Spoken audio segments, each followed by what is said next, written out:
Okay, modules 10 to 12, chapter 5, problem 1.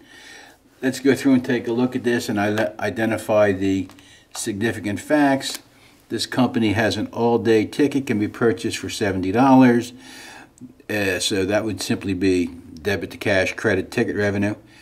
Adult customers can also purchase a season pass that entitles holders anytime during the season, which typically runs from December through April 30th. So we'd have December, January, February, March, and April. So it's 5 months. So the duration of this is 5 months. We'll probably need that. The season pass is non-transferable and the ticket price is non-refundable. That really, the $580 is important. The non-refundable is not important. It's still a liability.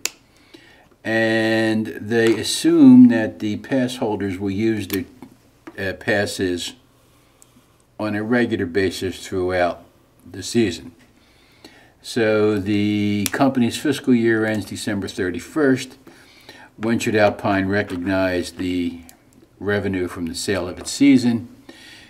Well, if you do full amount before the season, that's the cash basis.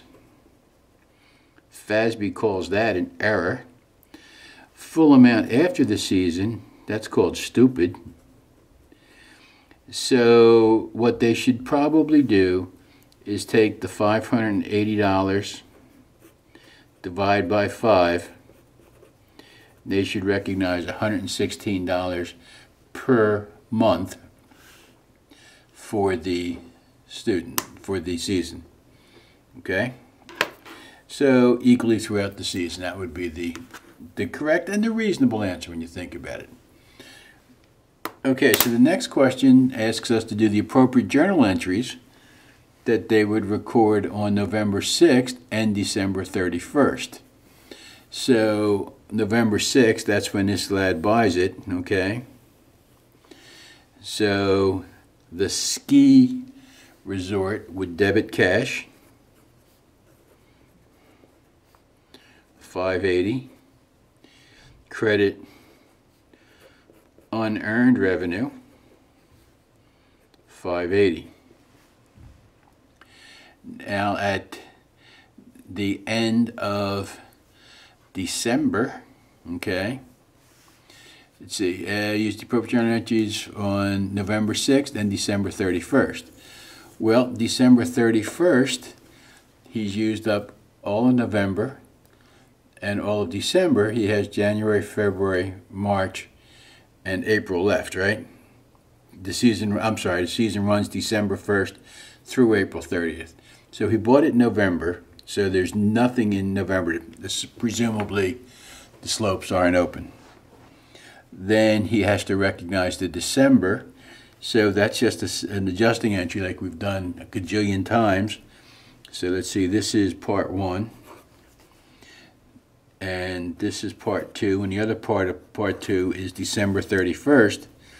So that would be debit unearned revenue, credit revenue, $116 each.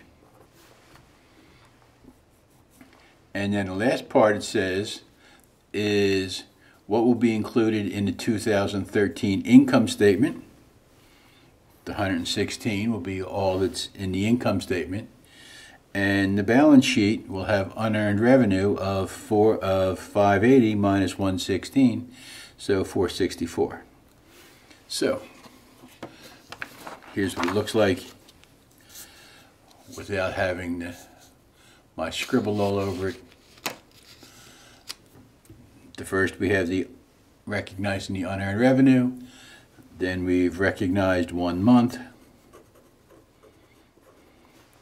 and that's the income statement, and that's the balance sheet, and that's the current liability section. Okay.